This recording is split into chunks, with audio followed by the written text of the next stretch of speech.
दोस्तों वैसे तो मैं तुम्हारी क्लास 12th की पोएम्स की रिवीजन कराने आया हूं, लेकिन सच कहूं मैं इन्हें पोएम्स ही नहीं मानता। ये तो एहसास है, जज्बात है जिन्हें महसूस किया जा सकता है। पता है तुम्हें क्या पढ़ना है? तुम्हें पढ़ना है मां। जब मां बूढ़ी होती है तो कैसा महसूस होता है, दुनिया में सुकून की क्या अहमियत है, खूबसूरती वाकई में क्या चीज है, या फिर शादी शादी एक औरत को कितना तोड़ देती है, और गरीबी गरीब इंसान को क्या से क्या दिखा देती है। बस यही तो तुम्हें पढ़ना है। मुझे बताओ, क्या ये पढ़ने की चीज है? ये तो महसूस करने की चीज है। और आज तुम मेरे साथ यानी अपने बड़े भाई के साथ ये सारी चीजें महसूस करने जा रहे हो। पोयम से प्यार हो जाएगा। जी हां, प्यार हो जाएगा पोयम से। वेलकम बैक एवरीवन, मैं आ गया हूं आपके लिए पोएम्स की क्लास 12th की वन शॉट रिवीजन लेके। जैसा कि मैंने आपसे पहले भी बताया कि आपके फाइनल बोर्ड एग्जाम से पहले मैं आपकी कम से कम 5 इंग्लिश की रिवीजन करा दूंगा, और इंग्लिश में 80 में से 80 नंबर लाने के टारगेट को हम जरूर अचीव करेंगे। जल्दी से अपनी अटेंडेंस लगा दो, अपना नाम लिख दो और अपने साथ लिख दो 80/80, ताकि तुम्हें भी याद हो जाए कि यह है मेरा गोल, यह मुझे हासिल करना है। आइए शुरू करते हैं। दोस्तों आगे बढ़ने से पहले मैं आपको बता देना चाहता हूं कि मैंने ऑलरेडी आपकी फ्लेमिंगो की वन शॉट रिवीजन की वीडियो दे रखी है। विस्टास भी आपकी मैंने करा दी है अभी कुछ दिन पहले। ये जो हमने 5 टाइम्स रिवीजन प्लान स्टार्ट किया था ना, उसके अंडर मैंने तुम्हारी पहली रिवीजन कंप्लीट करा दी है। आपको नहीं पता था, जिनको नहीं पता था उनको बता देना, ये वीडियोस उनको शेयर कर देना। और ये वीडियोस देखने मैंडेटरी है, मस्ट है। ये तो देखने ही देखने हैं। ऐसा नहीं करना कि प्री बोर्ड हो गया तो नहीं देखूं। नहीं नहीं नहीं, हमारा टारगेट फाइनल क्या है? फाइनल बोर्ड एग्जाम, जिसमें 80 में से 80 लाने, और वो ऐसे ही आएगा कि मैं तुम्हारी कम से कम 5 रिवीजन करा दूं। ठीक है, अब बढ़ते हैं हमारी आज की पोयम की पहली पोयम की तरफ। फर्स्ट पोयम है हमारी माय मदर एट 66, कि मेरी मां 60 साल की हो गई। यार आज आपकी मम्मी की उम्र होगी तकरीबन 40 इयर्स ओल्ड। आप 17-18 साल के होंगे, आपकी मम्मी की उम्र 40 के आसपास होगी सभी की। ठीक है, तो 35 to 40 में होगी। लेकिन एक बार इमेजिन करके देखो कि जब तुम्हारी मम्मा 60 इयर्स की हो जाएंगी, 70 इयर्स की हो जाएंगी, क्या वो वैसी ही दिखेंगी जैसी अब दिखती हैं? जरा जाके देखना किचन में कि मम्मी इस वक्त कैसी नजर आ रही हैं। अभी तो वो फिर भी हेल्दी लग रही हैं, उनकी स्किन भी टाइट है, उनका फेस अभी रेड दिख रहा है, कोई झुर्री नहीं है ना? लेकिन जब वो 60 साल की होंगी तब वो कैसी नजर आएंगी?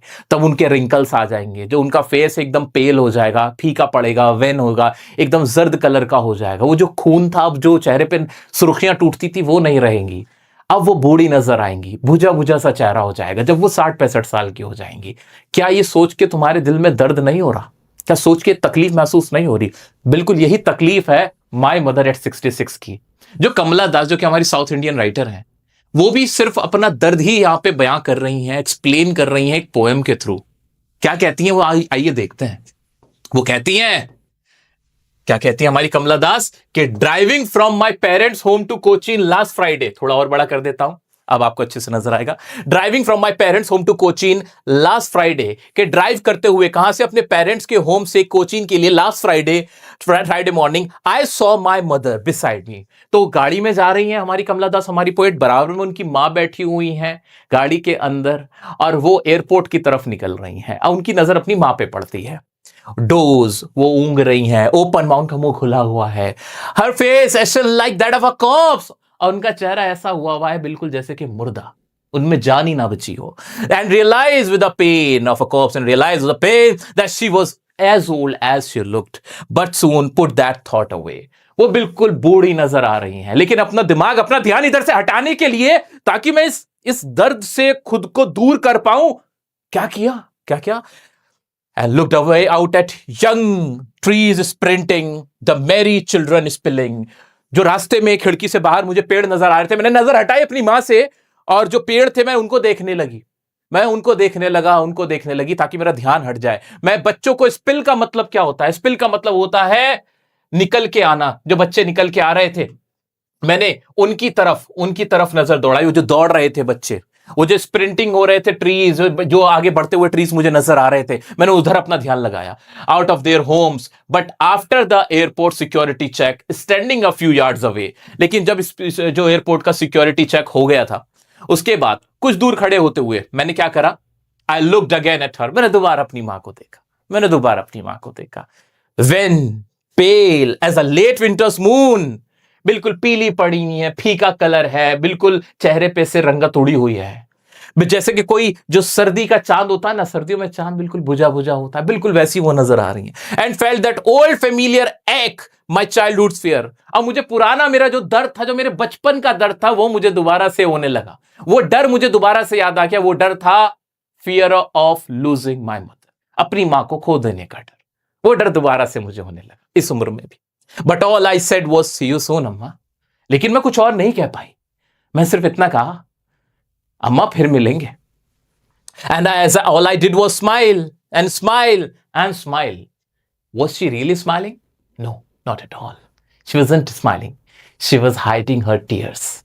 वो अपने आंसुओं को रोक रही थी, अपनी तकलीफ को छुपा रही थी। वो मुस्कुरा नहीं रही थी। ऐसा क्यों कर रही थी? ताकि मां को दुख ना पहुंच जाए, कि मां देखेगी कि मेरी बेटी रो रही है, वो दुख में है, वो मुझे देखकर दुख में है कि मैं इतनी बूढ़ी नजर आ रही हूं, क्या पता मैं दोबारा उससे मिल पाऊं ना मिल पाऊं, तो कहीं कहीं वो मेरी मां को और दुख ना पहुंच जाए, इसलिए मुस्कुरा देती। एक झूठी सी मुस्कुराहट मुस्कुरा देती है। बस इतनी सी ही है। यही पोएम थी। बताओ ये क्या पोएम है? क्या ये पढ़ने की चीज है? ये तो एहसास है, जज्बात है। ये तुम्हारे साथ भी, मेरे साथ भी, सबके साथ है। और जिसने अपनी मां को खोया होगा वो तो इस वक्त रो रहा होगा, वो तो रो रही होगी इस वक्त। वो नहीं कंट्रोल कर पाया होगा, क्योंकि है इतनी ब्यूटीफुल एक्सप्लेनेशन, ये है इतनी प्यारी पोएम। बस यही है। पूछ ले भाई क्या पूछेगा, पूछ ले एग्जाम में क्या पूछेगा, ला हम बता देंगे इससे ज्यादा। हम भी अपनी मम्मा से इतना ही प्यार करते हैं, ऐसा ही तो है। आओ चलो देखते हैं क्या है इसके अंदर दोस्तों। ये तो थी पोएम, कमला दास इसकी राइटर है। एक बार कमेंट में लिख दो क्या हुआ। आप थोड़े आ जाओ, वापस आ जाओ, आ जाओ, आ जाओ, आ जाओ, कंट्रोल आ जाओ।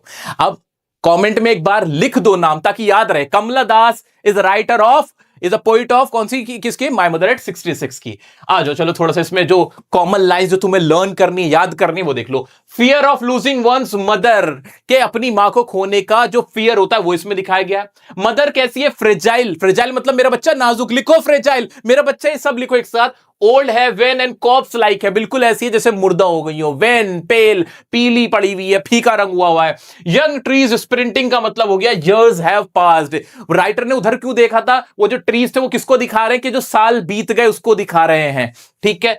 और मेरी चिल्ड्रन किसको दिखा रहे हैं? वो दिखा रहे हैं यंग, यूथफुलनेस को, कि यंग है वो, और वहां उसकी जो मां थी वो बूढ़ी थी, तो ये दिखा रहे थे, ठीक है। आज और इसमें कुछ खास तो इतना है नहीं, बट मैं इसके तुम्हें पोएटिक डिवाइस करा देता हूं और जो इंपॉर्टेंट लाइंस पूछी जाती हैं वो बता देता हूं। आओ मेरा बच्चा, देखते हैं क्या है। हाँ जी, स्प्रिंटिंग ट्रीज किसको दिखा रहे हैं?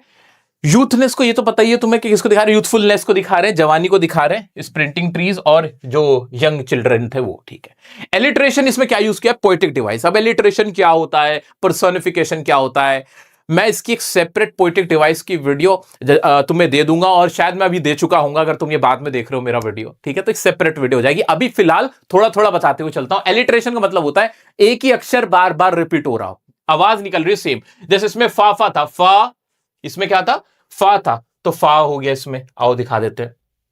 फेमिलियर का फा और चाइल्डहुड का फियर का फा, तो फाफा हो गया, तो एलिट्रेशन हो गया। पर्सोनिफिकेशन, पर्सोनिफिकेशन ऐसे दिखाना जैसे कोई वाकई में पर्सन की तरह किसी चीज को दिखाना। यंग ट्रीज स्प्रिंट कर रहे हैं, कभी ट्रीज स्प्रिंट यानी दौड़ थोड़ी सकते हैं, तो यंग ट्रीज यहां पे क्या हो गए? पर्सोनिफिकेशन हो गया। रिपीटिशन, स्माइल स्माइल स्माइल बार बार यूज हुआ था, तो स्माइल आ गया। सिंबलिज्म, लेट विंटर्स मून और मैरी चिल्ड्रन क्या थे? सिंबलिज्म थे, यानी इनका इस्तेमाल किसी और चीज को दिखाने के लिए किया गया था। लेट विंटर्स मून किसको दिखा रहा है? जो ममा की जो हालत है, उनका जो उनका ओल्ड एज है, जो उनकी वीकनेस, उसको दिखा रहा है ना, उनको दिखा रहा है। ऐसे मैरी चिल्ड्रन किसको दिखा रहे हैं? मैरी चिल्ड्रन हंसते हुए क्या दिखा रहे हैं? वो यंगनेस को, जो जब जवानी को दिखा रहे हैं, ठीक है।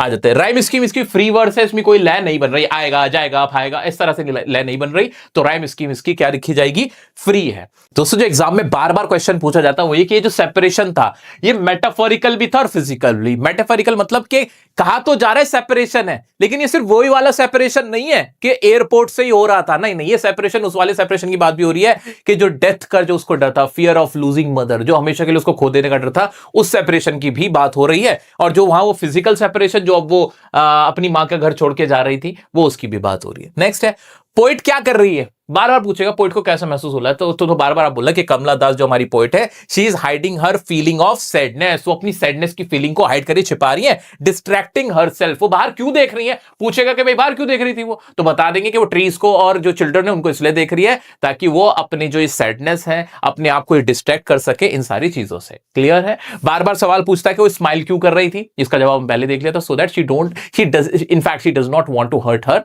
मदर।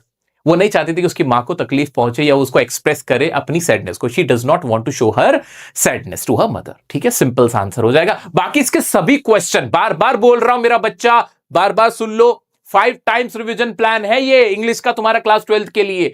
अभी तुम्हारी सेकंड रिवीजन होगी, वो होगी लाइव रिवीजन। वो कब होगी? जनवरी में। 15 जनवरी के बाद से तुम्हारे ज्यादा सेशन नहीं, 3 सेशन ही लूंगा। ऐसे पोइट पोएम का अलग होगा और दोनों बुक्स का अलग होगा, वो मस्ट है अटेंड करना वो भी। ठीक है, तो उसमें सिर्फ क्वेश्चन पे मेनली हम फोकस करके रखेंगे ताकि सब कुछ ना एकदम दिमाग में बैठ जाए। चलिए बढ़ते हैं हमारी नेक्स्ट पोएम की तरफ। दोस्तों नेक्स्ट पोएम है हमारी कीपिंग क्वाइट, जो कि लिखी है पेब्लो नेरूडा साहब ने। ये रहा राइटर का नाम, पोइट का नाम। जल्दी से आप अपने कमेंट में लिख देना ताकि याद रह जाए। अब क्या कह रहे हैं? Now we will count to 12 and we will all keep still. अब मैं 12 तक गिनूंगा और फिर हम सब शांत हो जाएंगे।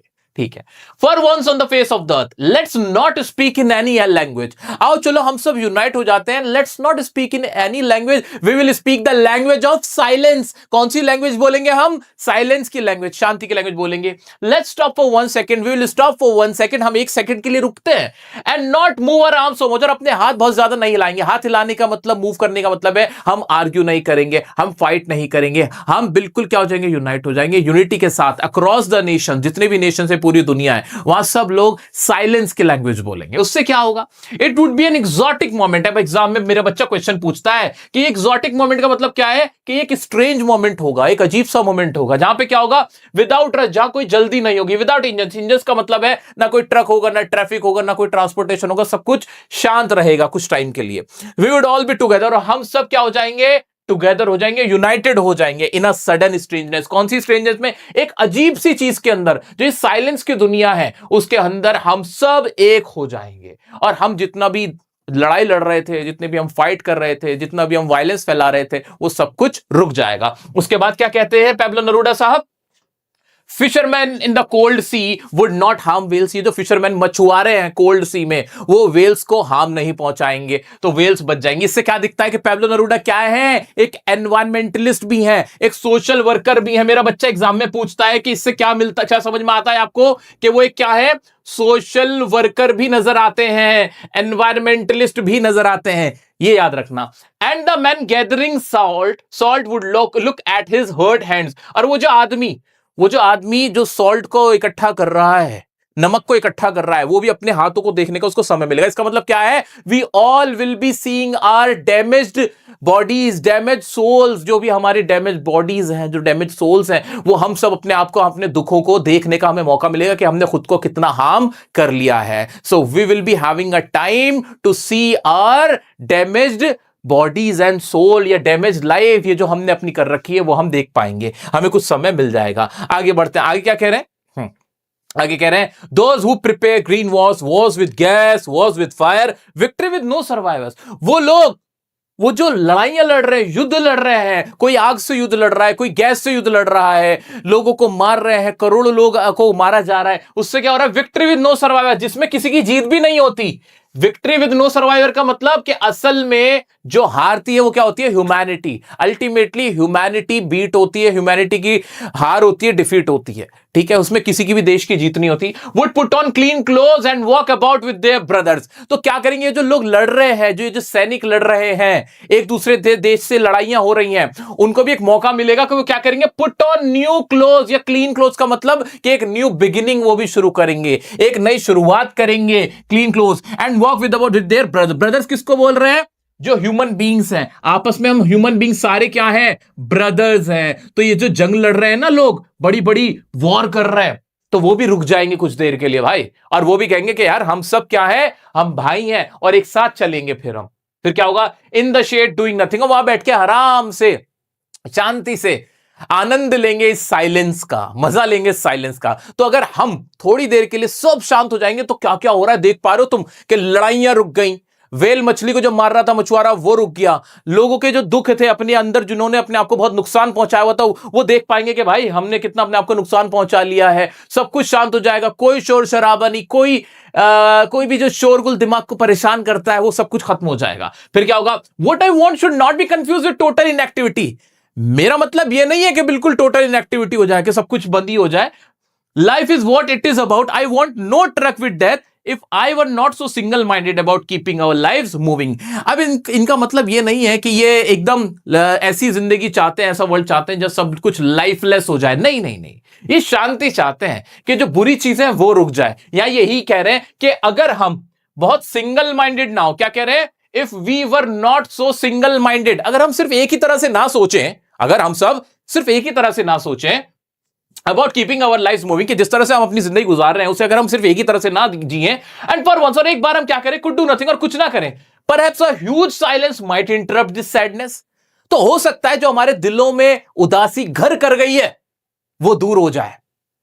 लेकिन हम क्या कर रहे हैं, हम सिर्फ एक तरह से ही सोच रहे हैं, जिंदगी में चले चले जा रहे हैं, रुक नहीं रहे। तो अगर ये साइलेंस जो है, ये जो हम जो रुक जाएंगे, इससे हमें ये फायदा होगा कि हमारे अंदर का जो दुख है, दर्द है, जो सैडनेस हमारे अंदर है वो खत्म हो जाएगी, हो सकता है वो खत्म हो जाए। Okay, perhaps a huge silence might interrupt this sadness of never understanding ourselves end of threatening ourselves with death.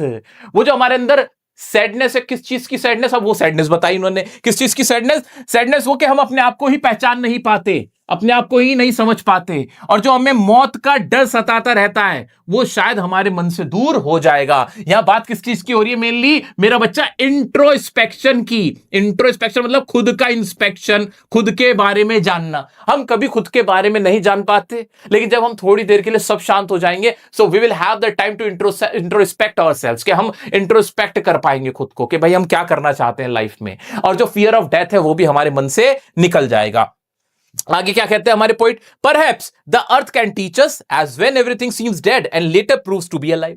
हो सकता है जो अर्थ है, ये जो नेचर है, ये हमें सिखा दे कि जब जब ऐसा लगता है ना कि कोई चीज बिल्कुल खत्म हो गई है, मर गई है, तभी शुरुआत होती है एक नई जीवन की, कोई नई चीज जिंदा होती है। तो ये बहुत प्यारा सा मैसेज देना चाहते हैं हमारे Pablo Neruda. Now I will count up to 12 and you would keep quiet and I will go. अब तुम 12 तक गिनना और चुप रहना और मैं यहां से चला जाऊंगा। तो शांति से फिर बहुत ही आराम से जो पैब्लो नेरूदा है वो यहां से अलविदा ले लेते हैं। तो बहुत प्यारी पोयम थी। इसमें मोटा माटी क्या बताया गया भाई, मोटा माटी इसमें यह क्या बताया गया है, जो तुम्हें याद रखना ही रखना है कि वो चाहते हैं कि स्टिलनेस आए, लोगों में शांति आए, थोड़ी सी क्या है, शांति, सब कुछ ठहर जाए थोड़ी देर के लिए। स्टिलनेस एंड साइलेंस चाहिए उन्हें। उस साइलेंस को किस किस चीज को रोकना चाहते हैं, वॉर को, वायलेंस को, और ये जो नेचर को हार्म किया जा रहा है, नेचर को हार्म किया जा रहा है उसको रोकना चाहते हैं। जो आपस में हेट्रेड है उसको रोकना चाहते हैं, ये सब चाहते हैं। और हमें किस चीज के लिए टाइम मिल जाएगा, फिर इंट्रोस्पेक्शन के लिए टाइम मिल जाएगा।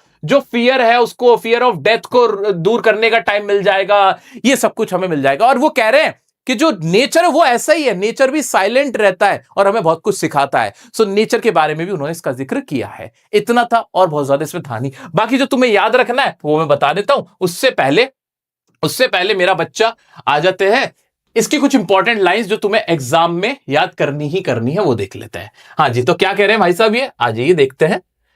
हाँ जी, आ गए। तो ये कहते हैं जी, role of stillness in life. हमें क्या याद रखना है कि स्टिलनेस का हमारी लाइफ में क्या रोल है, हमने देख लिया। बार बार इसलिए करवा रहा हूं ताकि याद रह जाएगा ना फिर।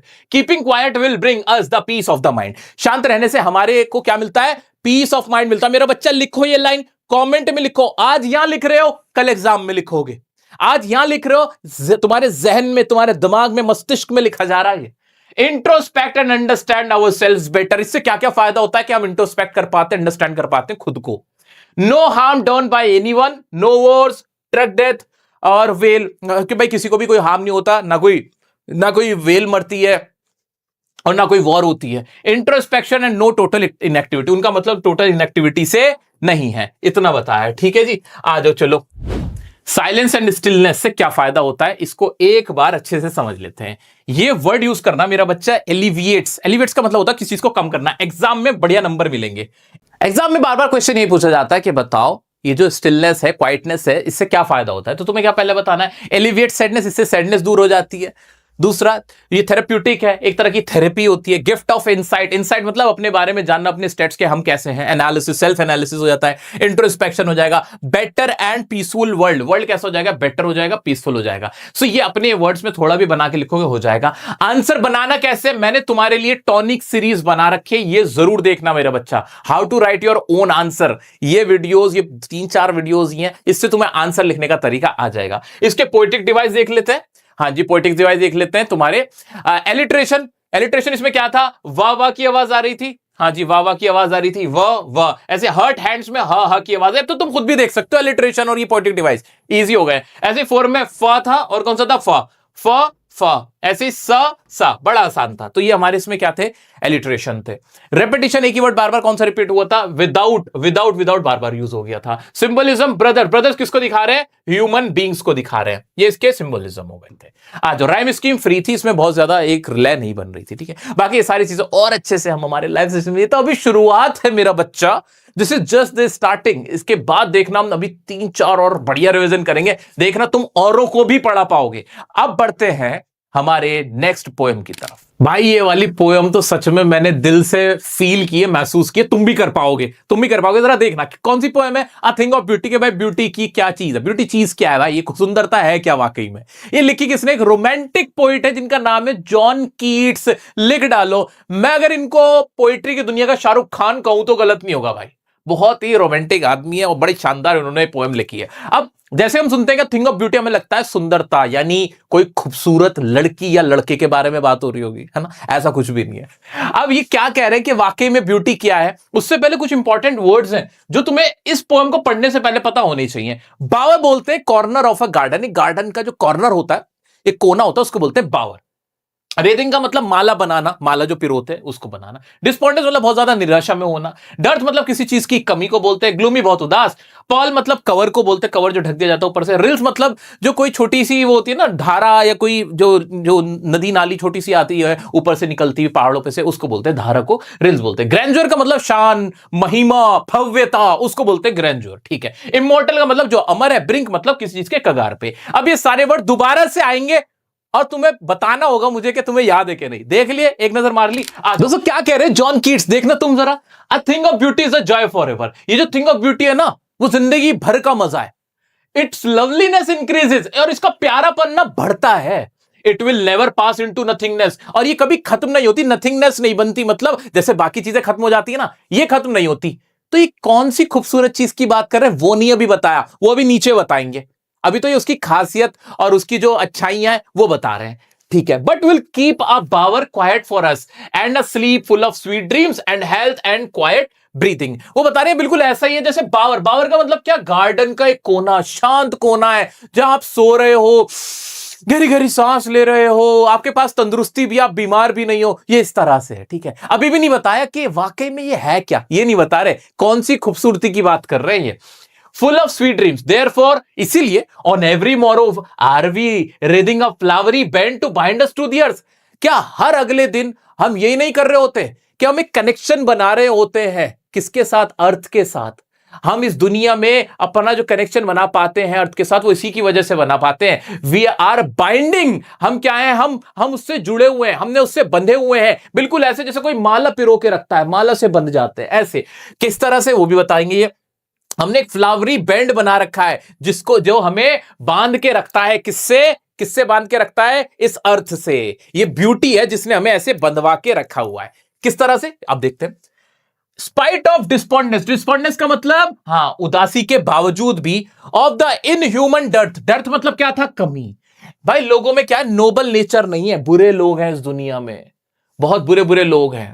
ये फिर भी हम रह पाते हैं ना, हम बेयर करते हैं ना वो सारी चीजें। Of the gloomy days, gloomy days का मतलब क्या, वो दिन when we are not feeling good, we are feeling negative, we are having bad time in our life, we are being very pessimistic, हम optimistic नहीं हुए हैं, बड़ा नेगेटिव महसूस कर रहे हैं। बुरे दिनों के अंदर भी बैड डेज हैं, लोग खराब मिले हुए हैं हमें, हमारे एक्सपीरियंस खराब है। Of all the unhealthy and over darkened ways, और जो भी बुरे रास्तों पे हमें चलना पड़ जाता है, हमें गलत लोगों से पाला पड़ जाता है, क्राइम देखते हैं हम, लोगों में इंसानियत की कमी देखते हैं, उसके बावजूद भी made for our searching, yes in spite of all, इन सब के बावजूद भी, इन सब की चीजों के बावजूद भी, some shape of beauty moves away the pall from our dark spirits. लेकिन सम शेप ऑफ ब्यूटी, किसी ना किसी तरीके से, ये जो ब्यूटी है ना, किसी भी रूप में आके हमारे दिलों पे से जो काली चादर हमारे दिलों पे चढ़ जाती है उसको हटा देती है। पाल का मतलब हमने क्या देखा था, कवर। कवर किस पे से हटाती है, हमारे डार्क स्पिरिट, जो हमारी आत्माएं बिल्कुल काली हो गई हैं। मतलब यार हमारा दिल खराब हो जाता है, हमें लोगों पे विश्वास खत्म हो जाता है, या हम बहुत परेशान हो चुके होते हैं, हम नेगेटिव हो चुके होते हैं, हमने उम्मीद छोड़ चुके होते हैं, हम होपलेस हो जाते हैं। बट ये ब्यूटी है, ये ब्यूटी है जो किसी ना किसी रूप में आके हमें फिर से जिंदा करती है, हमें फिर से हंसाती है, मुस्कुराती है, और हम फिर से अपने आप को अच्छा महसूस करते हैं। इस दुनिया में हम रह पाते हैं, कैसे सर्वाइव कर पाते हैं। In other words, the poet wants to say that the thing of beauty helps us to survive in this world, कि इस वर्ल्ड में सर्वाइव करने के लिए थिंग ऑफ ब्यूटी हमें हेल्प करता है। ये तो है ना, ठीक है। चलो, अब वो थिंग ऑफ ब्यूटी है क्या, अब बताया है। पहले तो ये बता दिया कि वो है किस तरह की, है किस तरह की, कि भाई, और उसका काम क्या है, काम भी बता दे कि वो हमारे दिलों पे से जो कालिक पुती जाती है उसको हटा देती है, परेशानी को हमें दूर करा देती है। अब ये चीज है क्या, ये देखो, ये है मजेदार पॉइंट, एग्जाम में यही पूछता है मेनली। थिंग ऑफ ब्यूटी क्या क्या है भाई, वो देखते हैं। ट्रीज है, ओल्ड एंड यंग पेड़ है, ये है पोइट के अनुसार, ये है a thing of beauty. Sprouting a shady boon for simple sheep and such are daffodils, और डेफोडिल्स फूल का नाम है। फूल क्या है, लिखते चले जाओ, वैसे अलग से मैंने लिखा हुआ भी है। ये है ब्यूटी की चीज। With the green world they live in, green world मतलब जंगल, ग्रीन वर्ल्ड किसको बोल रहा है, जंगल में, जंगल में जो डेफोडिल्स है वो क्या है, वो है thing of beauty. Clear reels, reels क्या था, हमने देखा था स्ट्रीम को बोलते हैं रिल्स, स्ट्रीम मतलब धारा, इस धारा को बोलते हैं रिल्स। ये जो पानी की धारा है ना, ठंडी ठंडी, ये जो निकल के आ रही है, that for themselves a cooling covert make against the hot season, वो जो गर्मी में जो पानी की धारा आती है ठंडी ठंडी, वो है थिंग ऑफ ब्यूटी। और क्या है, द मिड फॉरेस्ट ब्रेक, अब जो फॉरेस्ट के अंदर बड़ी बड़ी जो घासें नहीं उग जाती हैं, बड़ी बड़ी घासें उग जाती हैं पूरे भरी भरी, वो क्या होती है, फॉरेस्ट ब्रेक कहलाती है। वो क्या है, वो है thing of beauty. Rich with the sprinkling of fair musk rose blooms, musk rose कहते हैं कस्तूरी वाला जो गुलाब होता है जिसमें खुशबू बहुत तेज होती है, वो जो वहां पे जंगल के अंदर, वो वहां पे जो महक निकल रही है उस गुलाब की, रोज की, वो महकता हुआ गुलाब, वो क्या है, वो है थिंग ऑफ ब्यूटी। अब ये सारी चीजें क्या बताई पोइट ने, ये थिंग ऑफ ब्यूटी बताई, और कह रहा है कि इन एनी शेप, किसी ना किसी शेप में, they help us to survive, ये हमें क्या करता है, हेल्प करता है सर्वाइव करने के लिए। दे हेल्प अस सर्वाइव, इनफैक्ट हमें सर्वाइव करने में हेल्प कर रहा होता है। क्या, ये थिंग ऑफ ब्यूटीज। कभी कोई ट्रीज देख के अच्छा लगता है, कभी कोई फूल देख के अच्छा लगता है, कभी किसी चीज की खुशबू, रोज की खुशबू, अभी गुलाब की खुशबू सूंघो अच्छा लगेगा, है ना। कभी कोई पानी की धारा आई होगी, वो सब देख के अच्छा लगेगा। ये जो नदी नाले हैं, ये देख के अच्छा लगता है कि नहीं, ये सब क्या है, चांद देख के अच्छा लगता है, मून देख के अच्छा लगता है, तो ये सब क्या है, ये सब थिंग ऑफ ब्यूटी है। अब क्या कह रहे हैं, अब क्या कह रहे हैं, ये इंपॉर्टेंट लाइंस हैं, ये इंपॉर्टेंट लाइंस हैं। और क्या कह रहा है हमारा पोइट, आ जाइए।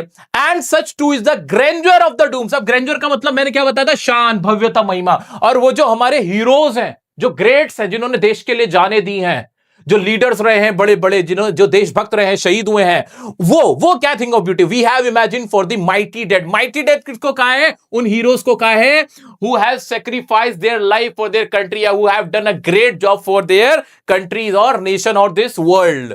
All lovely tales that we have heard, और उनके बारे में जो भी लवली टेल्स, जो कहानियां हम सुनते आए हैं उन ग्रेट्स और हीरोज के बारे में, वो सब क्या है, वो थिंग ऑफ ब्यूटी है। अब लास्ट में क्या कह रहे हैं हमारे poet, an endless fountain of immortal drink pouring unto us from the heavens bring। और ये सारी जो ब्यूटी है ना, ये एक एंडलेस फाउंटेन की तरह, ऐसा झरना है जो कभी खत्म नहीं होगा। दैट इज इमोर्टल, मोर्टल मतलब जो खत्म हो जाता है, और इमोर्टल जो कभी नहीं मरता, ये कभी खत्म नहीं होगा। दुनिया की खूबसूरती खत्म हो जाएगी, तुम आज इतने सुंदर हो, कल बूढ़े हो जाओगे, लेकिन ये वाली ब्यूटी कभी भी खत्म नहीं होगी, ठीक है ना। सलमान खान, शाहरुख खान कितने सुंदर हुआ करते थे, है ना। हीरोइनें कितनी सुंदर हुआ करती थी, हेमा मालिनी जी कितनी पहले अपने टाइम पे सुंदर, लेकिन बुढ़ापा आ जाता है, सब खत्म हो जाता है। यही तो होता है ना, ये तो सच्चाई है जीवन की। लेकिन ये वाली जो ब्यूटी है, ट्रीज, ये कभी ये खत्म नहीं होते। ये जितनी भी ब्यूटीज बताई हैं, सन मून आज भी वैसा ही है, वैसे का वैसा ही है, बदला नहीं है। कितनी ओजोन लेयर आ जाए, क्या ही फर्क पहनता है, ऐसा नहीं है। और ये कहां से आ रही है, बिल्कुल ऐसा आ रही है जैसे हेवंस के, यानी स्वर्ग के जो मुहाने से निकल के आ रही है,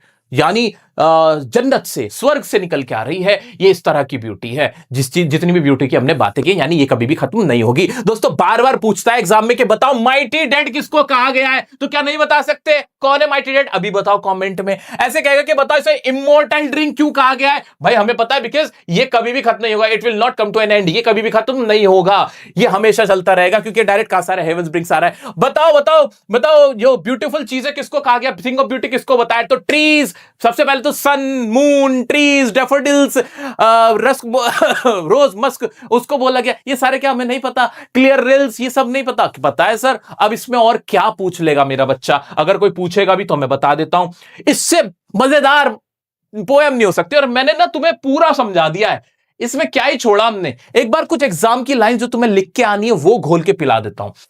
थिंग ऑफ ब्यूटी क्या है? Constant source of Joy and pleasure. लिखते चले जाओ कमेंट में और अपनी कॉपी के अंदर भी। ये नेवर फेड्स, ये कभी फेड नहीं होता, हमेशा बढ़ती रहती है जो ब्यूटी होती है।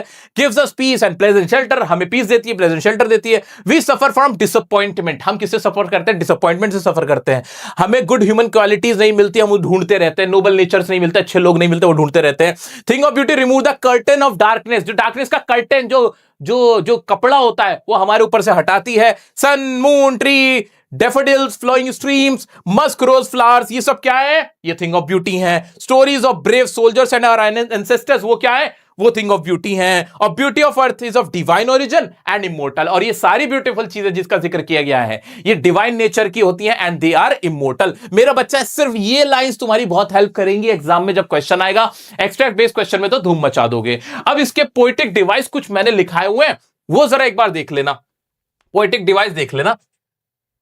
हाँ जी, ये तो कराई दूंगा। पोएटिक डिवाइस, मैंने इसके पोएटिक डिवाइस नहीं लिखे हुए, इसमें अलग से थे ना, ये बीच में कट लग जाएगा, तुम मत कट करना। ये रहे पोएटिक डिवाइस, यहां लिखे हुए हैं मैंने, याद आ गया मुझे।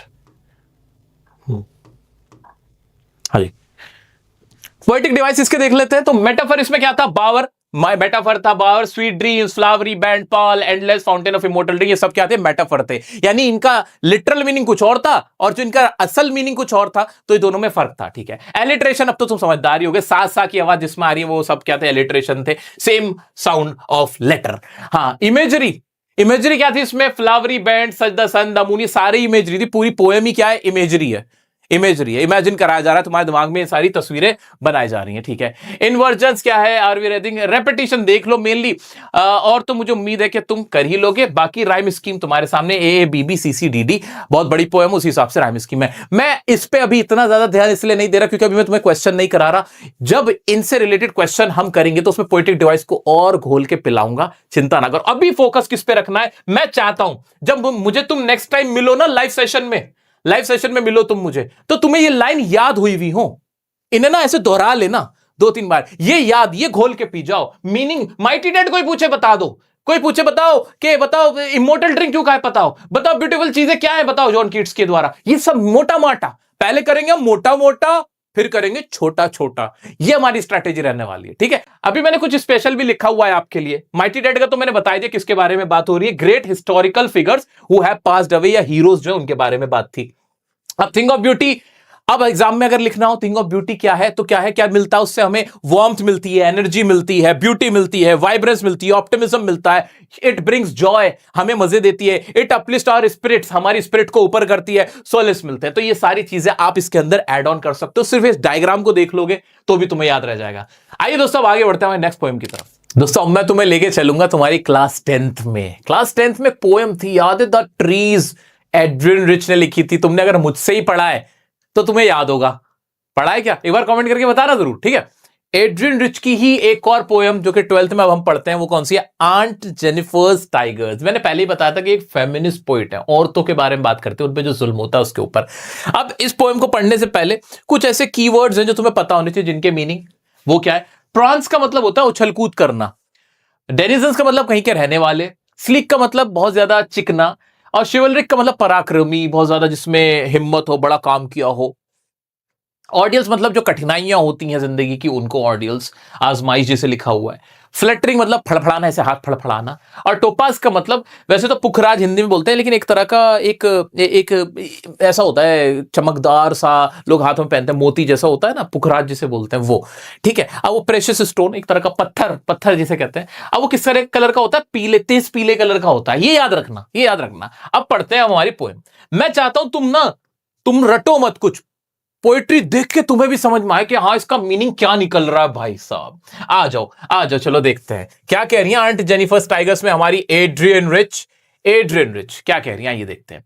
Aunt Jennifer's tigers, prance. अब प्रांस का मतलब क्या पढ़ा था, जल्दी बताओ, जल्दी सब लोग। हाँ, उछल कूद कर रहे हैं अक्रॉस अ स्क्रीन। एक स्क्रीन है, यानी एक पैटर्न है, कोई पैटर्न मतलब जिसके ऊपर रख के कुछ काम किया जा रहा है। तो आंट जेनिफर्स क्या कर रही हैं, उनके टाइगर कूद रहे हैं। बेसिकली वो क्या कर रही हैं, वो एम्ब्रॉयडरी कर रही हैं, एम्ब्रॉयडरी कर रही हैं। आ जाओ, bright topaz denizens of a world of green. Topaz का मतलब क्या बताया था मैंने, पुखराज एक स्टोन होता पीले कलर का। डेनिजन मतलब रहने वाले, कहां के, वर्ल्ड ऑफ ग्रीन मतलब फॉरेस्ट, फॉरेस्ट के रहने वाले, यानी किसकी बात हो रही है, टाइगर की बात हो रही है, टाइगर की बात हो रही है। तो वो क्या कर रही हैं, वो कढ़ाई कर रही हैं, एम्ब्रॉयडरी कर रही है हाथ से, ऐसे सुई से। और क्या बना रही है वो उस डिजाइन पे, उस पैटर्न पे, उस मोटिव पे क्या बना रही है, स्क्रीन पे वो कढ़ाई कर रही है टाइगर्स की, जो कि कूद रहे हैं, ऐसे उछल रहे हैं, ऐसे उछल रहे हैं, वो ये बना रही है। They do not fear the man beneath the tree. वो जो उनके टाइगर्स, उनको आदमी से डर नहीं है, मैन का कोई डर नहीं है कि कोई पेड़ के पीछे मैन छुपा हुआ है, पेड़ के नीचे। They pace in sleek chivalric certainty। वो तेज दौड़े चले जा रहे हैं, बिल्कुल बिना किसी डर के और किसी खौफ के। आगे बढ़ते हैं। अब आंट जेनिफर क्या कर रहे हैं, अब उनकी हालत के बारे में बात हुई। ये तो वो क्या एम्ब्रॉयडर कर रही है उनके बारे में। अब उनकी क्या हालत है, aunt Jennifer fingers fluttering through her wool. उनकी जो फिंगर है वो फ्लटर कर रही है, that means she is weak. वो बहुत वीक हो चुकी हैं, वो बहुत वीक हो चुकी हैं, वीकनेस उनके अंदर। Find even the ivory needle hard to peel, hard to pull. यहां तक के वो जो नीडल है ना, वो भी उनसे नहीं उठ रही है, वो भी उसका बोझ भी उनसे वो ठीक से होल्ड नहीं कर पानी, वो इतनी कमजोर हो गई है। The massive weight of uncle's wedding band. अब एग्जाम का क्वेश्चन और इस पोएम का सबसे इंपॉर्टेंट पार्ट, कि जो अंकल ने जो उनके वेडिंग रिंग पहनाई थी, उसका जो मैसिव मतलब बहुत बड़ा जो मैसिव वेट है, वो उनसे उठाया नहीं जा रहा, इसलिए उनका हाथ ऐसे कांप रहा है, कमजोर हो गया। अब ऐसा क्यों होगा, इतनी भारी रिंग होगी क्या, 100 किलो की रिंग है क्या, 10 किलो की रिंग है, कितनी, क्या हाथ ऐसे यूं गिर रहा है, नहीं नहीं नहीं नहीं, ये वो वेट है जो इमोशनल वेट है। here the weight means weight refers to emotional weight. वो जो इमोशनल जो इमोशनल टॉर्चर उन्होंने झेला है, वो जो इमोशनल जितनी तकलीफें उन्होंने झेली हैं, ये उसके बारे में, उस वेट की बात कर रहे हैं, वो वाला weight. Sits heavily upon aunt Jennifer's hand. वो उनके हाथ पे बहुत ज्यादा है। वो जो शादी का जो तकलीफों का जो ऑर्डियल्स उन्होंने फेस किया, ऑर्डियल्स मतलब हाँ, दुख तकलीफें जो उन्होंने फेस की हैं, वो सारी कठिनाइयों का बोझ वो है बहुत ज्यादा। आ जाते हैं दोस्तों, शादी करना तो आसान होता है, शादी करना तो आसान है, शादी निभाना मुश्किल काम है, एक औरत के लिए खास तौर से, क्योंकि औरत को मर्द डोमिनेट करता है पेट्रियार्कल सोसाइटी में। लेकिन हाँ, हर तरह के लोग हैं, आज के समय में तो मर्द भी परेशान होते हैं कई जगह पे, लेकिन ये उस पुराने समय की बात है जब ज्यादातर औरतों पे ही जुल्म किया जाता था, अत्याचार किया जाता था। व्हेन आंट इज डेड, जब आंटी मर जाएंगी तब क्या होगा, हर टेरिफाइड, उनके जो डरे हुए जो हैंड्स है, डर वाले, यानी अंकल का डोमिनेशन है, अंकल से डरती हैं वो, hands will lie still ring with ordeals she was mastered by. तब भी ना उनके हाथ से वो रिंग नहीं निकलेगी, वो जो बोझ है शादी का वो नहीं खत्म होगा, वो तब भी वहीं रहेगा। मतलब ये उनकी मौत तक उनके साथ रहेगा। जो भी वो डोमिनेशन झेल रही हैं, ऑर्डियल झेल रही हैं, वो सारे उनकी परेशानियां खत्म नहीं होने वाली हैं। जो अंकल उन पे डोमिनेट करते हैं, उनको सप्रेस करते हैं, उनके ड्रीम्स को कुचलते हैं, क्रश करते हैं, वो सारा टॉर्चर उनके साथ मरते दम तक रहेगा।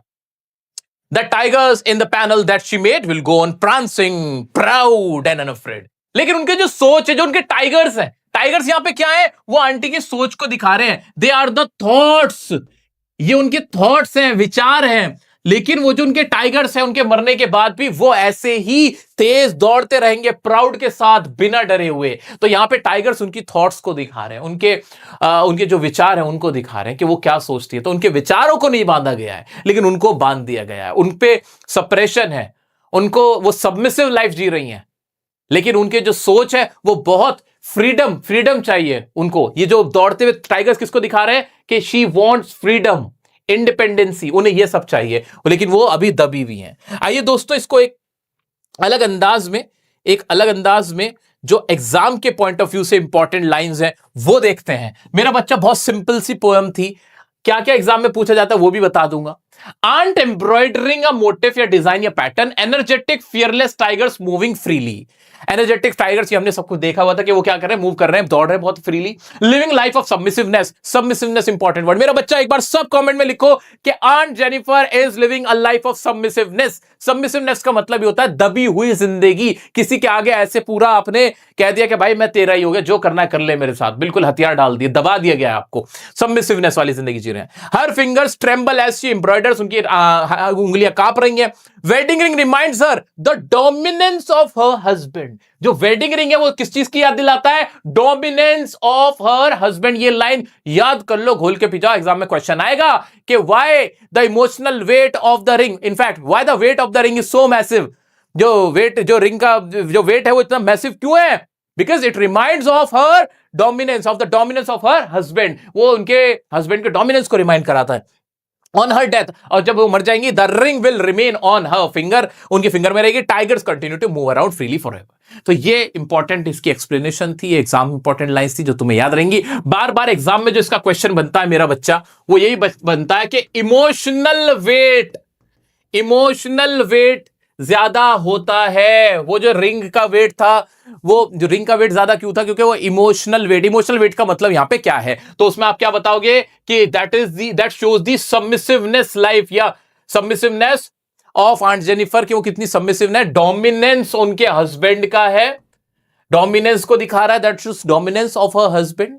और किस तरह से वो एक सप्रेस्ड लाइफ जी रही हैं. कैसी लाइफ? सप्रेस्ड लाइफ जी रही हैं, जहां पे उनकी लाइफ में शी हैज नो जेस्ट. उनकी लाइफ में कोई मजा नहीं है, कोई जोश नहीं है, बिल्कुल नीरस सी जिंदगी जी रही हैं. और वो मजबूर है, कंपेल्ड है, वो इस तरह की लाइफ जीने को कंपेल्ड है, जहां पे उनको डोमिनेंस है. और वो कैसी हैं? वो वीक है. और आंटी कैसी हैं? बहुत ज्यादा वीक हो गई हैं, क्योंकि उनकी उंगलियां ऐसे ऐसे कांप रही है. सब कुछ क्या दिखाता है कि इतने साल के टॉर्चर की वजह से, डोमिनेंस की वजह से वो बहुत ज्यादा वीक हो गई. मेनली क्वेश्चन यही आता है. बाकी जो और बहुत सारे क्वेश्चन पूछे जाएंगे वो मैं आपके साथ जरूर शेयर करूंगा हमारे लाइव सेशंस के अंदर. ठीक है, अभी आगे बढ़ते हैं. इसके पोएटिक डिवाइस देख लेते हैं. बहुत आसान से पोएटिक डिवाइस है, वो देख लेते हैं. एलिट्रेशन, फ फ प प, ये हो गया इसका एलिट्रेशन. मेटाफर क्या था? Bright topaz. किसको दिखा रहे? टोपास तो वैसे क्या था? पुखराज था, है ना, एक स्टोन था, लेकिन स्टोन नहीं था, ये टाइगर के कलर को दिखा रहा था. वर्ल्ड ऑफ ग्रीन का मतलब यहां पे वर्ल्ड ऑफ ग्रीन थोड़ी है, फॉरेस्ट को दिखा रहा था. रेपिटेशन, दे बार बार यूज हुआ है, दादा बार बार यूज हुआ है. इमेजरी किसकी थी? ब्राइट टोपास की थी. Denizens of world of green की पूरा इमेजरी था. Do not fear the man beneath the tree. ठीक है, ये इसकी इमेजरी थी. और rhyme scheme AABB CCDD EEF है. बार बार बदली है राइम स्कीम, तो ये राइम स्कीम हो गया. ठीक है, तो मोटा माटी तो इसके अंदर यही था दोस्तों. मुझे पूरी उम्मीद है कि आपको ये पोएम बहुत अच्छे से समझ में आ गई होगी. एक बार सब लोग एक साथ, जितनी भी अभी हमने 4 पोएम पढ़ी, उनके पोएट और पोएम का नेम बता दो कमेंट में. आओ चलो बढ़ते हैं हमारी लास्ट पोएम की तरफ. दोस्तों एक बार फिर से मैं तुम्हें लेके चलता हूं क्लास 10th के अंदर. वहां हमने स्टार्टिंग की ही 2 पोएम पढ़ी थी, छोटी छोटी, डस्ट ऑफ स्नो और फायर एंड आइस, जो कि रॉबर्ट फ्रॉस्ट की लिखी हुई थी. मैंने तुमसे तब कहा भी था, जब तुमने मुझसे पढ़ा था मेरे छोटे बहन छोटे भाई, कि हाँ तुम्हें 12th में इनकी एक बहुत बड़ी पोएम पढ़ने को मिलेगी. जी हाँ, वही बहुत बड़ी पोएम है, road side stand by Robert Frost. बहुत प्यारी पोएम है. कैसे गरीब लोग जो कि सड़क के किनारे कोई खोमचा लगा के बैठते हैं, छोटा मोटा सा घर बना के बैठते हैं और कुछ बेच रहे होते हैं, उनकी क्या हालत है, और वहां से निकलने वाले गुजरने वाले लोग उनके बारे में क्या सोचते हैं, उनका क्या रवैया रहता है, ये बता रही. बड़ी प्यारी सी पोएम हमारी. आ जाइए. रॉबर्ट फ्रॉस्ट नाम याद रहेगा भाई. एक एड्रियन रिच, ये भी 10th क्लास वाली है, और रॉबर्ट फ्रॉस्ट भी 10th क्लास वाले. तो ये तो हमें याद करने नहीं अलग से, बस 3 है जिनको हमें याद रखना है. आ जाओ. क्या कह रहे हैं हमारे रॉबर्ट फ्रॉस्ट साहब? The little old house was out with a little new shed. एक छोटा सा घर है, छोटा सा शेड, उस पर नया शेड पड़ा हुआ है. In front at the edge of the road where the traffic sped. जहां से, कहां पे है ये ट्रैफिक? जहां से गुजर रहा है रोड के पास से, वहीं किनारे पे एक छोटा सा घर बना हुआ है. Road side stand that too pathetically pled. It won't be fair to say for a dole of bread. वो तुमसे डोल ऑफ ब्रेड नहीं मांग रहे.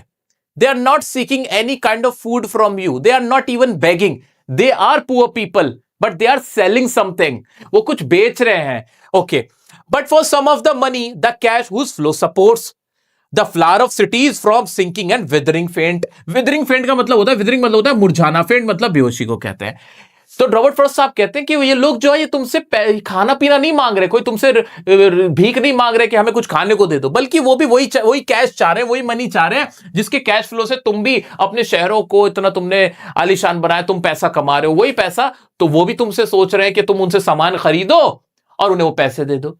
तो क्या सीख करना चाह रहे हैं? फ्लारा ऑफ सिटी का मतलब क्या है? जो सिटी की जो इकोनॉमी है, जो कैश फ्लो है, वो किसको मिल जाए? जो मुरझाते हुए लोग हैं, मुरझाते हुए इनके घर हैं, जो चेहरे, इनको भी मिल जाए। ये भी इससे कुछ फायदा हो जाएगा इनका। ये तो कहना चाह रहे, इक्वालिटी की तो बात हो रही है। वो भीख थोड़ी मांग रहे हैं, है ना, बिजनेस ही तो कर रहे हैं, ट्रेडिंग ही तो कर रहे हैं। आ जाओ आगे बढ़ते हैं। The polish traffic pass with a mind ahead. Polish traffic का मतलब वो चमचमाती हुई रिच पीपल की गाड़ियां जो कि तेज स्पीड में चली चली जा रही हैं। माइंड अहेड जो कि अपने डेस्टिनेशन, माइंड अहेड का मतलब यह क्या है? डेस्टिनेशन, जो उनकी मंजिल है सिर्फ उनके दिमाग में, तो बस वही है। उनको क्या ये गरीब की दुकान दिखती नहीं है? क्या उनके अंदर दिल नहीं है? बिल्कुल नहीं है। और if ever A side a moment, और अगर वो रुकते भी हैं, देखते भी हैं, तो क्या करते हैं? Then out of sorts at having the landscape marred with the artless paint. Marred मतलब स्पॉइल, खराब हुआ होना, मार्ड मतलब विद द आर्टलेस पेंट। वो बल्कि ये शिकायत करते हैं कि क्या गंदा बंदा सा तुमने गंदा सा पेंट कर रखा है, कितना गंदा बना रखा है ये तुमने, अपना ये छोटा सा जो घर सा बना रखा है, टेम्परेरी घर, ये कितना बुरा लग रहा है। वो ये कंप्लेंट करते हैं। Of science that with an turned wrong and as turned wrong. और वहां जो साइन लगे हुए हैं, तो डायरेक्शन के साइन एस की जगह एन लगा हुआ है, एन की जगह एस, तो ये उस चीज की कंप्लेंट करते हैं। कोई उनसे सामान नहीं खरीद रहा है, कोई उनकी तकलीफ को नहीं देख रहा है, ठीक है, किसी में इंपैथी नहीं है। Offered for sale wild berries, wrong, offered for sale wild berries in wooden cords और crook necked golden scotch with silver worts। अब वहां पे वो बेच क्या रहे हैं सामान रोड साइड स्टैंड पे? तो वाइल्ड बेरीज बेच रहे हैं, किसमें? वुडन कॉर्ड्स के अंदर, जिसके अंदर गोल्डन स्क्वैश किसमें बेचे जा रहे हैं? सिल्वर वॉट्स में। तो एग्जाम में क्वेश्चन आ जाता है, बच्चा पूछता है कि वो क्या बेच रहे हैं, तो आप ये बता दोगे वाइल्ड बेरीज क्या कहते हैं? वुडन कॉर्ड्स में, और गोल्डन स्क्वैश किसमें बेच रहे हैं? सिल्वर वॉट्स में, ठीक है, आ जाओ। और beauty rest in a beautiful mountain scene. और कोई रुक के ये भी नहीं देखता कि कितने सुंदर जगह, एक बार रुक जाए वहां पे, ठहर ही जाए, नहीं, वहां कोई रुकता नहीं है। You have the money but if you want to be mean, why keep your money and go along? The hurt to the scenery won't be my complaint। अगर तुम में जरा भी इंसानियत होती, अगर तुम मीन ना होते, मतलबी ना होते, बेकार आदमी ना होते, तो तुम रुक जाते। लेकिन तुम सबके सब मीन हो, जितने भी अमीर लोग वहां से गुजर रहे हो। और मेरे लिए, किसके लिए? पोएट के लिए। This is not the complaint कि यहां की जो लैंडस्केप है, यहां की जो सीनरी वो खराब हो रही है इसकी वजह से, नहीं। गरीब आदमी की रोजी रोटी चल रही है, इससे बढ़कर मुझे कुछ नहीं चाहिए। तुम अमीरों की सीनरी सुंदरता के लिए मैं किसी गरीब की रोजी रोटी पे पेट पे लात नहीं मारना चाहता। मुझे कोई कंप्लेंट नहीं है यहाँ की जो सराउंडिंग है उससे। ये कहना चाह रहे कौन? हमारे रॉबर्ट फ्रॉस्ट साहब। आगे क्या कहते हैं भाई? आगे कहते हैं so much as the trusting sorrow of what is unsaid। ये बड़ी प्यारी लाइन है मेरा बच्चा। ट्रस्टिंग sorrow का मतलब कि भाई किसी गरीब ने यहां जो दुकान लगाई है वो ये सोच के लगाई है that someone will come, someone will stop and buy something from him। कि कोई आएगा, रोकेगा अमीर आदमी गाड़ी और उससे वो खरीद लेगा। और कोई इतनी बुरी चीजें भी नहीं बेच रहा है, वो सस्ती बेच रहा है। तो ये अनएक्सपेक्टेड क्या है? ये ट्रस्टिंग सॉरो है। ट्रस्टिंग कि उन्होंने भरोसा किया था ये सोच के कि मेरा माल बिकेगा, लेकिन वो माल नहीं बिका। उसका क्या? ये सॉरो है, उदासी है ये। व्हाट इज अनसेड, वो जो कि दिख नहीं रही, वो अपने मुंह से नहीं कह रहा, लेकिन उसके मन में है। Here far from the city we make our roadside stand and ask for some city money to feel in hand। और हम क्या चाह रहे हैं? हम गरीब आदमी क्या चाह रहे हैं कि हम शहर से दूर यहां पे आए हुए हैं कि कुछ हमारा सामान बिक जाए, तुम खरीद लो, but you are not buying anything, you are not even stopping. आ जाते हैं to try if it will not make our being expand and give us the life of the moving pictures promise that the party in power is said to be keeping from us। और इसमें road side stand में Robert Frost आगे कहना चाहते हैं कि जो party power में उसने इन लोगों के लिए रास्ते बंद किए हुए हैं, इनको रोक रखा है, इनका जो डेवलपमेंट नहीं हो रहा, तो वो पॉलिटिकल पार्टीज की वजह से नहीं हो पा रहा है। जो जो उनसे प्रोमिसेस किए जाते हैं, promises are not being fulfilled, वो निभाए नहीं जा रहे, वो निभाए नहीं जाते। और ये बेचारे उम्मीद में रह जाते हैं कि कोई कस्टमर रुके उस उम्मीद में, कोई उनसे कुछ खरीद ले उस उम्मीद में, कोई पॉलिटिकल पावर ने जो प्रॉमिस किया है वो पूरा करेगा इस उम्मीद में, लेकिन उनके कोई भी बातें पूरी नहीं हो पाती, उम्मीदें उनकी सही नहीं निकल पाती। आगे बढ़ते हैं।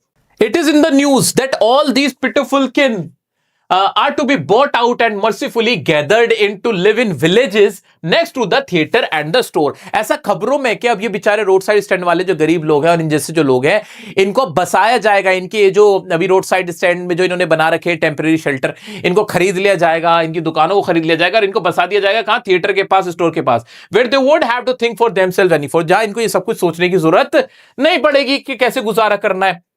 लेकिन क्या है, वाइल ग्रीडी गुड डूअर्स कौन लोग हैं? जो इनके लीडर्स हैं, सो कॉल्ड, जो प्रॉमिस करते हैं, पॉलिटिकल पार्टीज हैं, वो लोग क्या कर रहे हैं? Beneficent beast of prey swarm over their life enforcing benefit, they are calculated to soothe them out of their wits. वो सिर्फ वो काम करते हैं जिससे उनका फायदा हो। सपने तो उनको दिखाए जाते हैं, लेकिन फायदा किसका होता है? उन पॉलिटिकल पार्टीज का, उन लीडर्स का, उन लोगों का जो इनको वादा कर रहे हैं। And by teaching them how to sleep, they sleep all day, destroy their sleeping at night the ancient way.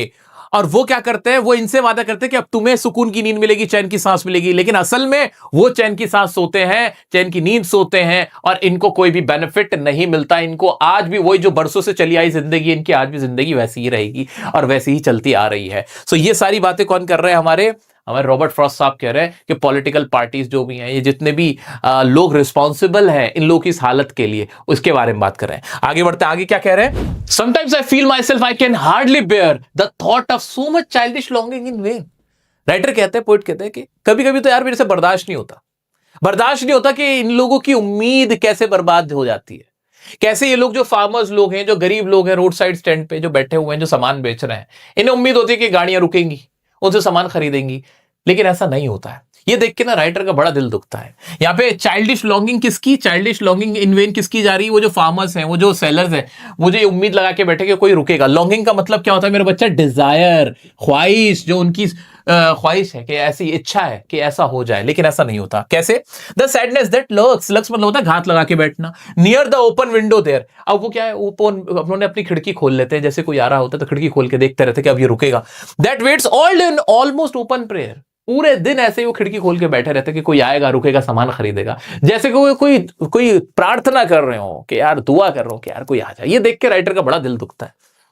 Of all the thousand selfish cars, for the squeal of brakes, the sound of a stopping car, of all the thousand selfish cars that pass. जैसे ही गाड़ी का break लगता है, आवाज आती है, sound आता है कि हाँ कोई गाड़ी आई है, तो उनको लगता है कि कोई हमसे सामान खरीदना आएगा। लेकिन ये जो सेल्फिश कार्स हैं, सेल्फिश कार्स का मतलब यहां पे है the selfish people who do not buy anything from roadside stand and from the farmers, and they have nothing to do with their lives. उनकी बात हो रही, the city people, the rich people, okay? अब वो क्या करते हैं? वो रुकते तो है, उनकी गाड़ियां रुकती तो है, लेकिन क्यों रुकती है? Just want to inquire what the farmers prices are. वो रुकते भी तो पूछते हैं, भाई कितने का दिया है? अरे तुम अमीर लोग हो, तुम्हें भी यहाँ पे रेट पूछने, इतने सस्ते दामों में ये बेच रहे, तुम तब भी रेट पूछ रहे हो। और दूसरा क्या करता है? One did stop, but only to plow up grass in using the yard to back and turn around. और कुछ रुकते भी है तो क्या करने के लिए? अपनी जो गाड़ी को रिवर्स करने के लिए, वो घास हटवाने के लिए, पीछे दिखवाने के लिए, ये करने के लिए रुकते हैं, लेकिन कोई इनसे सामान नहीं खरीदता है। And another to ask the way to where it was bound. और कुछ लोग रास्ता पता करने के लिए इनसे रुकते हैं, लेकिन कोई इनसे सामान नहीं खरीद रहा है। अब आगे बढ़ते हैं, क्या कह रही है? And another to ask could they sell it a gallon of gas? They couldn't this costly, they had none, didn't see. कुछ लोग कहते हैं कि तुम्हारे पास गैस है, फ्यूल है। अब ये वाली बात जब कोई पूछते हैं तो इस पे राइटर को, हमारे पोइट को बल्कि गुस्सा भी आ रहा है। क्या तुम्हें दिखता नहीं? ये लोग इतने गरीब हैं, इनके पास कहां होंगे इतनी महंगी चीजें? गैस लेके थोड़ी बैठे होंगे, गैलन ऑफ गैस इनके पास होगा क्या? इस तरह की बातें। यहाँ पे गैस का मतलब हो सकता है पेट्रोल के लिए भी कह रहे हो, इसकी जो रेफर कर रहा हूं, क्योंकि गाड़ियों में पेट्रोल वगैरह डलता है तो उसकी बात होती है, डीजल वगैरह डलता है, ठीक है। तो यहाँ पे ये सारी चीजें थोड़ी लेके बैठा है एक फार्मर, तो यहां पे इसको गुस्सा भी आता है कि लोग ये तक सवाल पूछते हैं लेकिन सामान नहीं खरीदते। No in country money the country scale of gain, the requisite lift of spirit has never been found. भाई कंट्री के पास इतने रिसोर्सेज नहीं है जो कि इन गरीबों का, इन फार्मर्स का अपलिफ्टमेंट कर सके। तो अब राइटर क्या चाहता है? राइटर कहता है, और so the voice of the country seems to complain, I can't help owning the great relief it would B. तो राइटर कहता है कि यार मुझे लगता है कि सबसे बढ़िया तो ये हो कि to put this people at one stroke out of their pain, कि इनको एक झटके में कोई ऐसा सोल्यूशन हो जिससे इनको एक झटके में इनकी प्रॉब्लम से निकाल दिया जाए। एंड द नेक्स्ट डे, लेकिन अगले ही दिन, as I come back into the scene का मतलब जब उसे होश आता है, मतलब वो रियलिस्टिक होके बात करता है, तो वो कहता है, I wonder how I should like you to come to me and offer to put me gently out of my pain. Writer कहता है लेकिन ये सब कुछ पॉसिबल नहीं है, एक झटके में इनका निवारण नहीं हो सकता। इसको कुछ दूसरी तरीके से ऐसे देख सकते हैं कि राइटर यहाँ पे गुस्से में भी कह रहा है, वो कह रहा है कि मैं चाहता हूं इनके एक झटके में इलाज कर दो ना, अमीर लोग जो एक झटके में कर दो, इनको मार दो, खत्म कर दो। लेकिन फिर वो सोचता है कि यार ये मैं कह तो रहा हूं, लेकिन ये बात, ये प्रस्ताव कोई किसी के आगे कैसे रख सकता है कि किसी को खत्म कर दो। इसकी दूसरा एक मीनिंग ये निकल सकता है। सो दोस्तों, ये एक बहुत बड़ी पोएम थी, रोड साइड स्टैंड। अब मेरा बच्चा, तुम लोग मेरे अपने हो, मेरे सगे वाले हो, तो मैं तुम्हें बता देता हूं, एग्जाम में अगर इस पे से क्वेश्चन आए इसमें से क्वेश्चन आए तो कोशिश ये करना कि तुम इसे चॉइस में रखना, क्योंकि एग्जाम में चॉइस में क्वेश्चन आएगा, या तो इस पोएम से करना होगा या किसी और से। तो बाकी की जो चार है वो ज्यादा इजी है, छोटी है, मजेदार है, सिंपल है। ये थोड़ी सी बड़ी भी है, मुश्किल सी भी है, तो इसमें तुम फंस ना जाओ। अगर कहीं लगे ना कि यार ये क्वेश्चन थोड़ा सा अटपटा सा लग रहा है, तो इसे छोड़ना, चॉइस में इसे छोड़ना, ठीक है। ये मेरी तुम्हारे लिए अलग से एडवाइस है। और तुम्हें अपना लॉन्ग आंसर या कोई भी आंसर लिखना कैसे, इंग्लिश में आंसर कैसे लिखना है, मैंने तुम्हारे लिए टॉनिक सीरीज बनाई हुई है, 3-4 वीडियोस है, वो जरूर देखो भाई, वो मैंडेटरी है। कहां देखना है सर यूट्यूब पे जाना है और कुछ नहीं करना। यूट्यूब पे जाना है, ये रहा चैनल हमारा, इसमें यहां प्लेलिस्ट में जाना, और प्लेलिस्ट में तुम्हें यहां टॉनिक सीरीज नजर आ जाएगी। ये रही भाई tonic series English 25-26 for all levels. ये बहुत इंपॉर्टेंट है कि कैसे वर्ड्स को आपको पिरोना है, ये जरूर देखते हुए चलना, साइड बाय साइड अपने देखते हुए चलो, ताकि तुम्हारी इंग्लिश में मैक्सिमम मार्क्स आए। सीयूईटी में भी तुम्हें इससे बहुत हेल्प मिलने वाली है, और सीयूईटी भी मैं ही पढ़ाऊंगा बाय द वे। अब कोई डाउट आता है तुम इंस्टाग्राम पे मुझसे कनेक्ट हो सकते हो। और ये रिविजन सीरीज छोड़नी नहीं है, कसम खा के रखनी है। अभी आज हमारी फर्स्ट रिवीजन कंप्लीट हुई तुम्हारी क्लास 12th की इंग्लिश की, जिसमें हमने फ्लेमिंगो भी करी, हमने विस्टास भी कर ली, और ये इसकी पोएम्स भी कर ली। अब मिलेंगे हम, बीच में तुम्हारे फेवरेट वीडियोस में डालता रहूंगा जो भी तुम्हें जरूरत पड़ती रहेगी, जैसे कि इंडिगो चैप्टर की वीडियो आएगी, अभी एक अलग सेपरेट वीडियो डालूंगा, जो भी तुम कहोगे मैं तुम्हारे लिए लाऊंगा। इन्विटेशन रिप्लाई की, ग्रामर, जो भी तुम राइटिंग जिसे बोलते हो, उसके ऊपर भी वीडियोस आएंगे, डोंट वरी, उसकी टेंशन नहीं है। लेकिन ये जो सीरीज चल रही है उसमें जो अब दूसरी लाइव रिविजन होगी, जिसमें क्वेश्चंस की प्रैक्टिस कर रहे होंगे, वो जैन में होगी। तैयार रहना, ठीक है। तुम्हें कोई भी डाउट आ रहा है, कुछ भी आ रहा है, मुझे इंस्टाग्राम पूछ सकते हो, यहां पूछ सकते हो। वीडियो को लाइक नहीं किया तो अपना प्यार जरूर देना। Thank you so much for watching, love you all, bye bye.